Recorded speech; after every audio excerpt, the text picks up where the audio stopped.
नमस्कार, रुपालीज home and किचनमध्ये तुमच्या सर्वांचं स्वागत आहे। आज आपण बनवणार आहोत मेथीचे कढी गोळे। हे मेथीचे कढी गोळे विदर्भातील अतिशय प्रसिद्ध अशी रेसिपी आहे। हिवाळ्यामध्ये ताजी मेथी आली की प्रत्येकाच्या घरी ही रेसिपी केली जाते। अतिशय छान लागते। यासाठी मी पावभर मेथी घेतलेली आहे, स्वच्छ धुवून तोडून घेतली आहे। त्याचे पानं आपल्याला तोडून घ्यायचे आहेत आणि निथळून चांगले निवडून घ्यायचे आहे। त्यामधलं पूर्ण पाणी आपल्याला सुकून घ्यायचं आहे। यामुळे काय होईल, जर मेथीचे गोळे आपण तयार करणार आहोत त्याला पाणी सुटणार नाही। आणि नंतर ही मेथी या प्रकारे आपल्याला बारीक अशी कट करून घ्यायची आहे। ही मेथी आपण एका पातेल्यामध्ये काढून घेणार आहोत आणि त्यामध्ये मसाले मिक्स करायचे आहे। त्यासाठी अर्धा चमचा मी आलं लसूण पेस्ट घेतला आहे, अर्धा चमचा धने पावडर, अर्धा चमचा गरम मसाला, अर्धा चमचा हळद, वाटलेली हिरवी मिरची टाकून घ्यायची आहे 1 चमचा आणि चवीनुसार मीठ टाकून घ्यायचं आहे। इथे 1 वाटी बेसन घेतलेलं आहे। मेथीमध्ये आपल्याला हळूहळू थोडं बेसन मिक्स करायचं आहे आणि हे पूर्ण मिश्रण हाताने एकजीव करून घ्यायचं आहे। जेवढं आपलं बेसन बसेल त्याप्रमाणे आपल्याला त्यामध्ये बेसन टाकून वरून थोडं टाकून घ्यायचं आहे। अतिशय असं चुरून घ्यायचं आहे ह्या हाताने। यामध्ये आपण सध्या पाणी टाकणार नाही आहोत। बेसन टाकूनच याचा घट्ट असा गोळा तयार करून घ्यायचा आहे। तुम्ही बघू शकता की थोडं बेसन टाकून आपण असा हा गोळा तयार केलेला आहे आणि हे पूर्णपणे एकजीव होईपर्यंत आपल्याला हे मिश्रण अतिशय हाताने कुस्करून घ्यायचं आहे। ती आपण हाताने बारीक कुस्करत आहोत, त्यामुळे मेथीला पाणी सुटलेलं आहे आणि बेसनामध्ये एकजीव झालेला आहे। यामुळे आपल्याला अगदी कमी पाण्याचा वापर करायचा आहे। किंचित जवळजवळ छोटा 1 टेबलस्पूनच पाणी इथं टाकून घ्यायचं आहे आणि हे पूर्ण मिक्स करायचं आहे। हे बघा, अशा प्रकारे दाबले की हाताने गोळे तयार होतात। एवढं आपल्याला पाणी टाकायचं आहे। जास्त जर पाणी पडलं तर हे सारण पातळ होण्याची शक्यता असते, म्हणून पाणी जपून वापरायचं। थोडंसं अगदी टेबलस्पूनच पाणी टाकून घ्यायचं आहे आणि या प्रकारे असे छोटे याचे लाडू तयार करून घ्यायचे आहेत। तुम्ही बघू शकता की आपलं मिश्रण अतिशय घट्ट आहे, पाणी त्याचे पातळ झालेलं नाही। या प्रकारे आता आपण सर्वच मिश्रणाचे गोळे तयार करून घेऊ। जवळजवळ 4 ते 5 गोळे इथं या मिश्रणाचे तयार झालेले आहेत। आपल्याला कढी बनवायची आहे, त्यासाठी हे अर्धा लिटर ताजं ताक घेतलेलं आहे। तुम्ही दहीसुद्धा वापरू शकता, पण मला इथं घरचं ताक होतं त्यामुळे मी ताकच घेतलेलं आहे।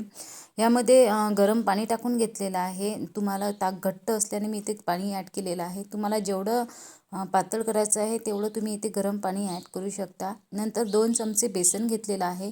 बेसन आता आपल्याला रवीने यामध्ये पूर्णपणे मिक्स करून घ्यायचं आहे, एकही गुठळी राहता कामा नये। या प्रकारे आपल्याला हे बेसन रवीने पूर्ण ढवळून घ्यायचं आहे। दुसरीकडे गॅसवर कढई ठेवायची आहे आणि त्यामध्ये जवळजवळ 1 ते 2 टेबलस्पून तेल टाकून घ्यायचं आहे।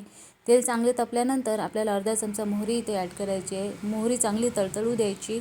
नंतर त्यामध्ये कढीपत्ता टाकून घ्यायचा। कढीपत्ता पण चांगला छान होऊ द्यायचा आहे।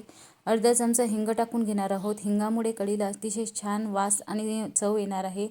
हिंग झाल्यानंतर त्यामध्ये अर्धा टेबलस्पून आलं लसणाची पेस्ट टाकून घेणार आहोत। ही तेलामध्ये चांगली परतून घ्यायची आहे, म्हणजे लसणाचा वास राहिला नाही पाहिजे अशी आपल्याला परतून घ्यायची आहे। हिरव्या मिरचीचा 1 चमचा ठेचा इथे ॲड करणार आहोत आणि हळद। तुम्ही इथे हिरव्या मिरच्यासुद्धा वापरू शकता, पण मी इथे ठेचा वापरलेला आहे। आणि अर्धा चमचा धना पावडर टाकून हे सर्व मिक्स करून घ्यायचं आहे। आता आपण जे ताक इथे तयार केलेलं होतं ते इथे टाकून घेणार आहोत।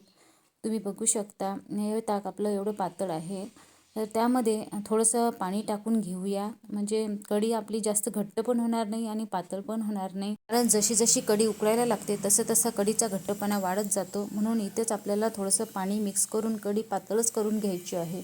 नंतर मीठ टाकून घेऊया आणि वरून कोथिंबीर टाकून घेऊन कढीला चांगली उकळी काढून घ्यायची आहे। हे बघू शकता या प्रकारे चांगल्या 3 ते 4 उकळ्या आपल्याला कढीला काढून घ्यायच्या आहेत, म्हणजे ते कढीचा कच्चेपणा निघून गेला पाहिजे। या प्रकारे आपल्याला कढीला उकळी काढून घ्यायची आहे। तर तुम्ही बघू शकता कढीला चांगली उकळी आलेली आहे। तर इथेच या स्टेजवरच आपल्याला जे आपण मेथीचे गोळे बनवलेले होते ते टाकून घेऊयात। एक गोळे या प्रकारे आपण टाकून घेणार आहोत आणि इथं हे लक्षात ठेवायचं की इथे अजिबातही चमचा आपल्याला फिरवायचा नाही आहे। यामुळे काय होईल, तर जे गोळे आहेत ना ते तुटू शकतात किंवा कढीमध्ये मिक्स होऊ शकतात, म्हणून आपल्याला जोपर्यंत कढीमध्ये ते गोळे शिजत नाहीत, असे हलके होईपर्यंत वर येत नाही, तोपर्यंत आपल्याला कढीमध्ये चमचा ढवळायचा नाही आहे। तुम्ही बघू शकता की गोळे आपले पूर्णपणे शिजलेले आहेत आणि कसे वर तरंगत आहेत। तर आता आपण या स्टेजवर चमचा फिरवला तरी चालते। आणखी परत 1 ते 2 मिनटं चांगली उकळी काढून घ्यायची आहे, ज्यामुळे जे कढी गोळे आहेत ते पूर्णपणे शिजले पाहिजेत, म्हणून आपल्याला चांगली उकळी काढून घ्यायची आहे। हे बघा, या प्रकारे आपली कढी गोळ्याची भाजी तयार आहे. ही भाजी खायला अतिशय छान लागते. पोळीबरोबर किंवा भाकरीबरोबर सुद्धा ही भाजी तुम्ही खाऊ शकता. हिवाळ्यामध्ये हिरवीगार मेथी उपलब्ध असते, त्यामुळे या हिवाळ्यात तुम्ही ही भाजी नक्कीच करून बघा. आवडली असेल तर लाईक आणि सबस्क्राईब नक्की करा. धन्यवाद.